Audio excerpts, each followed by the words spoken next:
ये कावासाकी का कोलियो है, एक 4 पैर वाला रोबोट व्हीकल जो भेड़िए और बड़ी बिल्लियों से इंस्पायर है। आप इसे घोड़े की तरह चला सकते हैं। यह नॉर्मल ऑफ रोड वाहनों से अलग है क्योंकि इसमें एआई आधारित बैलेंस सिस्टम है जो सीढ़ियां चढ़ सकती है, बाधाओं को पार कर सकती है और पथरीले रास्तों पर चल सकती है।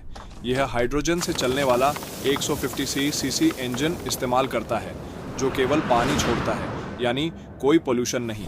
इसे चलाना आसान है। आप अपने शरीर का वजन हिलाकर या हैंडल बार से कंट्रोल करते हैं। रात में यह जमीन पर रास्ता दिखाने के लिए लाइट प्रोजेक्ट करता है ताकि आप भटकें नहीं। अभी यह ओसाका कंसाई एक्सपो में दिखाया गया एक कॉन्सेप्ट है, लेकिन भविष्य में यह पहाड़ों और जंगलों की सैर को बदल सकता है। और जानने के लिए एआई विद अनस को फॉलो करें।